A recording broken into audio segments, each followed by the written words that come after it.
Hello and a warm welcome to all my viewers. Today, I Nishant, a student teacher of Army Institute of Education, Greater Noida, like to present you the topic World Declaration on Education for All, 1990. The World Conference on Education for All, EFA, also known the Jomtien Conference, was held from 5th to 9th March 1990 at Jomtien in Thailand. The preamble of the World Conference was World Declaration on Education for All, meeting basic learning needs. In this conference, around 155 member states of the United Nations participated and around 150 NGOs also participated in this World Conference on Education. The key players of the EFA movement was UNESCO, UNICEF, World Bank, UN Development Programme, UN Population Fund. Now, before telling you the outcomes of the conference, I would like to tell you that why this conference was held. Like 155 nations come together and discusses something. The reason was that more than 100 million children, including at least 60 million girls, have no access to primary schooling, and even more than 960 million adults, 2 by 3 of whom are women, are illiterate. And as we all know that functional illiteracy is a significant problem in all the countries. Now, coming to the outcomes, the EFA conference, through its deliberation, drafted 10 articles which were organized under three headings as follows. The first heading was Education for All, the purpose. What was the purpose of the conference? Article 1, Meeting Basic Learning Needs. Now, the second heading was Education for All, an expanded vision and a renewed commitment.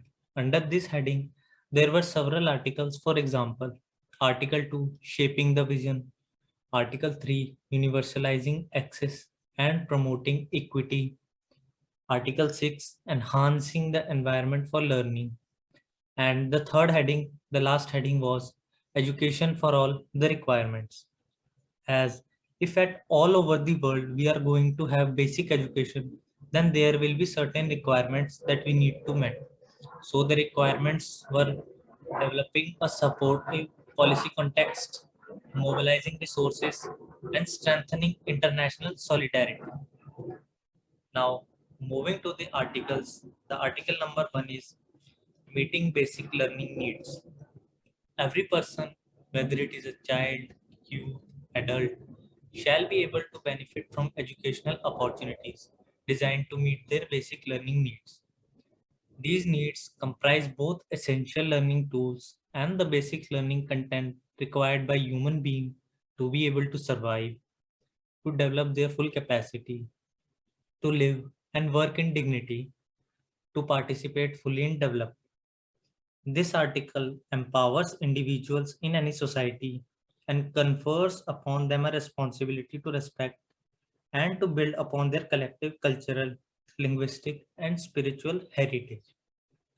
Now, moving further, the article number 2, Shaping the Vision. Now, to serve the basic needs as seen in first article, we have to shape our vision, enhance our vision, expand our vision, influence our vision.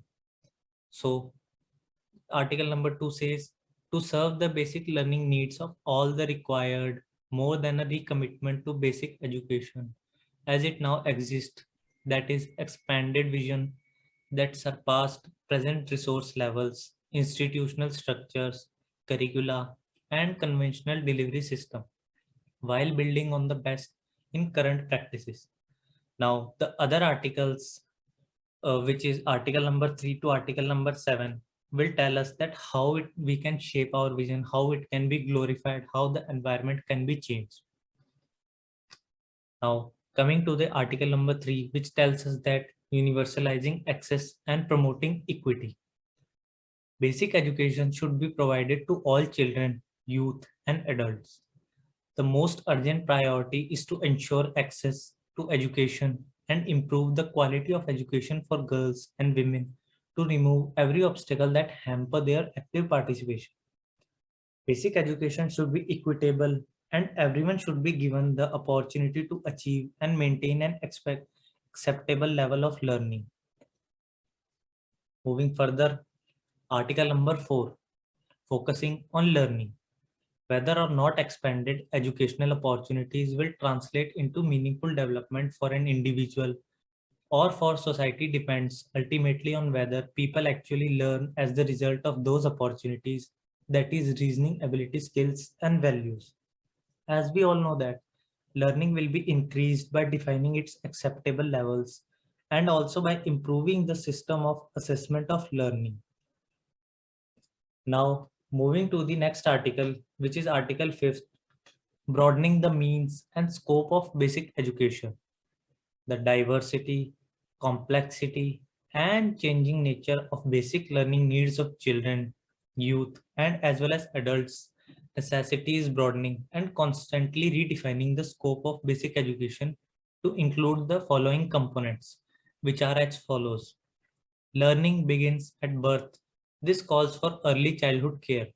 Second, the main delivery system for the basic education of children outside the family is primary schooling.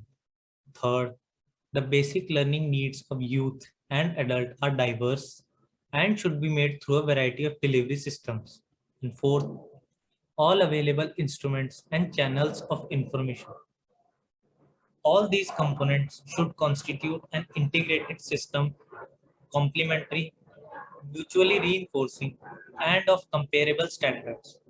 And they should contribute to creating and developing possibilities for lifelong learning. Now, sixth article says enhancing the environment for learning. Learning doesn't take place in isolation societies, therefore must ensure that all learners receive the nutrition, healthcare, and general physical and emotional support. The education of children and their parents or other caretakers is mutually supportive and equally important. They need to participate actively for benefit from their education. Knowledge and skills that will enhance the learning environment of children should be integrated into community learning program for adults. Next article, article number 7, strengthening partnership. National, regional, and local education authorities have unique obligation to provide basic education for all. They cannot be expected to supply every human financial or organizational requirement for this task. New and revitalized partnership at all levels will be necessary. First, partnerships among all subsector and form of education. Second, partnerships between education and other government. Third, partnership between government and non-government organization. Genuine partnerships contribute to the planning, implementing, managing, and evaluation of basic education programs. Now, the next articles, which are article number 8th, 9th, 10th, talks about the requirements for education for all. Like without resources or without any requirements, we cannot apply basic education or give basic education in all over the world. So the article number 8, developing a supportive policy context. Supportive policies in the social, cultural, and economic sector are required in order to realize the full provision and utilization of basic education for all. The provision of basic education for all depends on political commitment, which is sure. Societies should also ensure a strong intellectual and scientific environment for basic education.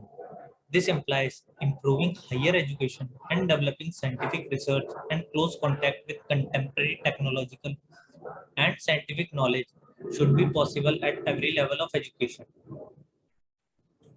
Now, article number 9 is mobilizing resources. Without any resources, it is almost impossible for any effort to be succeeded. So there should be an organized resources so that the output will be better or output will be multiplied. If the basic learning needs of all are met through much broader scope of action than in the past, it will be essential to mobilize existing and new financial and human resources, public, private, and voluntary. All of society has a contribution to make. Energy and funding directed to basic education are perhaps the most profound investment in people in the future of a country which can be made.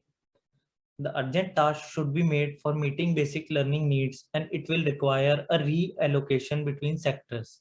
Like, for example, a transfer from military expenditure to the educational expenditure. As today, more than ever, education must be seen as a fundamental dimension of any social, cultural, and economic design. Now, coming to the last article, which is article number 10, strengthening international solidarity. As we all know that the basic education is implemented in all over the world. So there should be, not should, there must be an international solidarity so that it can be implemented and applied, and all over the world people, human being, in which girls, women and men all are, all must be benefited through this world conference and output of these articles. Meeting basic learning needs constitutes a common and universal human responsibility. It requires international solidarity and equitable and fair economic relation in order to redress existing economic disparities. All nations have valuable knowledge and experience is to share for designing effective educational policies and programs. Basic learning needs of adults and children must be addressed whatever they exist. Least development countries have special needs which require priority in international support for basic education for all in the 1990s. All nations must also work together to resolve the conflicts and strife, to end military occupations and use that expenditure and occupation in the educational sector, and to settle displaced population or to facilitate return to their countries of origin and ensure that their basic learning needs are met. Only a stable and a peaceful environment can create the conditions in which every human being, child, and adult like may benefit from the goals of this their children. Conclusion. Now, the World Conference, the Education for All, it details the international standards related to the right to education. It also discusses components of the right to education and related state obligations. And the last one is it identifies tools and techniques that may be used to propagate the right. That's all from my side. Thank you.